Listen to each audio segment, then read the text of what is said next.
Just The solution has very to quick be- one. Very quick one. I commend your perseverance. I commend your ethical approach. If we had a few more people in Iraq, Iraq will be a better place. So let me start with that. Just one thing. Ali, I'm not an innovator. I'm a practical mind construction. I'm slightly dubious about the Chinese and their track record and what they actually offer. Please don't take that as a criticism at all. But it would be interesting to know what the square meter, what the dollar per square meter of that house is. Because the danger is if you sell an idea and then those houses start crumbling in a few years, it will not. So please don't take that. Yeah. Don't take that. But it's always good to combine entrepreneurship with what's happening on the ground, what's the real world is. I think Mr. And just one more thing. Entrepreneurship, in my mind, is not just new ideas. It's transfer of knowledge, and it's the innovation in how you make things happen. So in my mind, I will even expand further than just focus on it has to be a new idea. So that's just very quickly what. We are working with the Dutch companies together with the Chinese. So he's working on the Chinese side, I'm working on the Dutch side. Yeah. So we are making it, we will combine. But Chinese do skyscrapers in 3 months, which takes others a long time. But yeah, just a point. They are heading towards conquering the world, so whether we like it or not, they are. True, but there are other factors as well. May I just, please go ahead. So I think we've been discussing a lot about one method of an alternative construction way, and throughout the years I've seen many proposals in Iraq and ideas of alternative ways of construction. One of them was, I remember, the T-houses, T-wall houses. But in reality, I don't see any of that happening on ground. I'm not sure why, but obviously the obvious reason is because the situation in Iraq has never been very settled throughout the years. And I think that's why we're here to discuss entrepreneurship in Iraq, to solve the bigger issues of Iraq, rather than one small issue, which is one method of construction or the other. And I think the biggest issues in Iraq now is really, the government side, the hard work, the hard construction, infrastructure, and that's why it's pulling back these type of projects and innovative projects as well. However, they could still help in one way or the other. I think you've just touched on a really important point. It's actually really heartbreaking because we all know, living in this country, that anything is possible. We know what technology is. Lots of Iraqis, have created new innovations anyway here in this country. The problem is we have a major problem, a block. The government, unfortunately, is not doing a good job.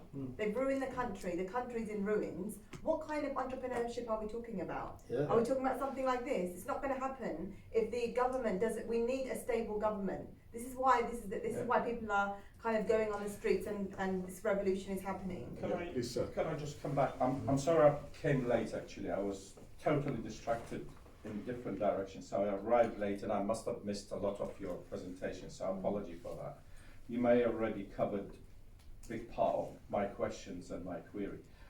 A project like this was actually, I was witnessed being presented like this very similar project to the housing minister about 6 years ago in Iraq, and there was a lot of questions and obviously support for the idea in principle, but I'm not sure if that was going to be accepted by the government to take it as an initiative by the government itself. In fact, Al-Kindi was participating in that program as well.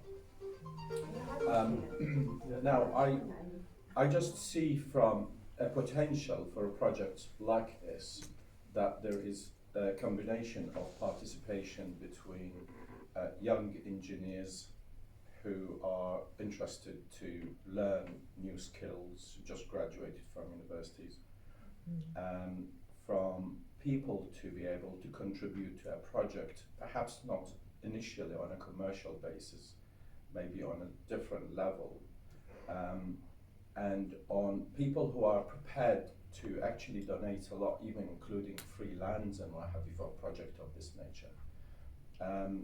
And also for but stay away from the governmental side for the time being, I think, until a project can stand on its feet and it becomes popular One thing in Iraq I know quite well, very traditional society, and they used to have the concrete foundations and etc. That's right. And steel, and they're very proud of saying how much they put steel in the foundation, twice, 3 times that man is required.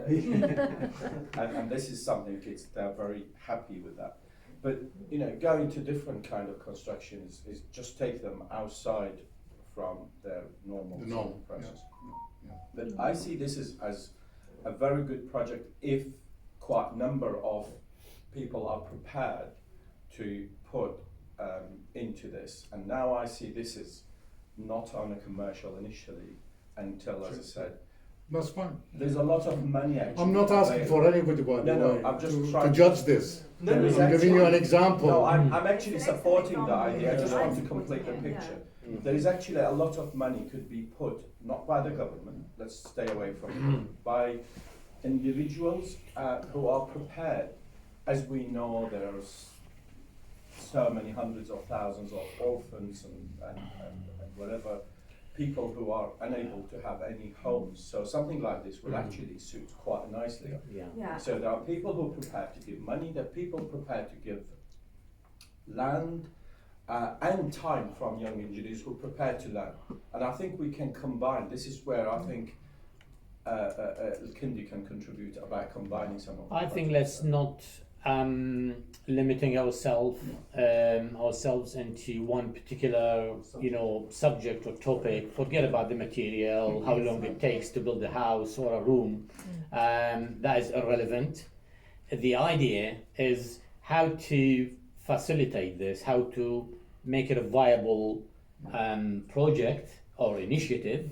What are the elements, what the requirements are, how do we start about that? Do we need the help of the government, or we do it independently as organizations, NGOs, who are, there are many examples in the world, they don't touch the government, they go their own way, and there are funds, how to seek these funds, how to make use of it, how to make good use of resources, of people willing to engage in this kind of initiatives. We know the problem, we know what the problems are, we know there are lots of youth, for example, unemployed, graduated, skilled, technically sound skills they have, but they lack the management, they lack the business mentality, they don't know where to start, and they need somebody to back them up and guide them, basically. So this is what we are discussing here, right? I'd like to support it. I think if you just retag it, shelter for people who are homeless or shelter for disastrous areas, that project will be fantastic.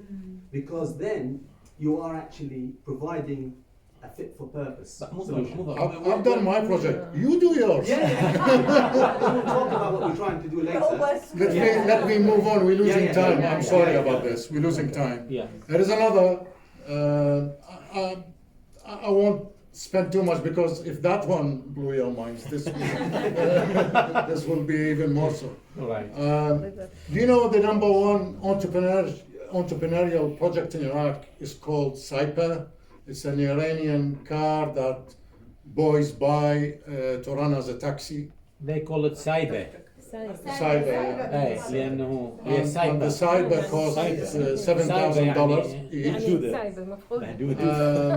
There is no funding problem because everybody can manage to go to his friends, neighbors, and relations and borrow 7,000 and go buy one of these, and then spend 2-3 years paying back the It's loan. more described as an SME than an entrepreneurial. Any Okay, small yeah, project. I take that. Okay. We borrowed that idea, since what our youth are doing, they prefer something simple The last 10-15 years. and doesn't cost too much to get into it. Okay. Now, a lot of you, you all live here. I came to the UK in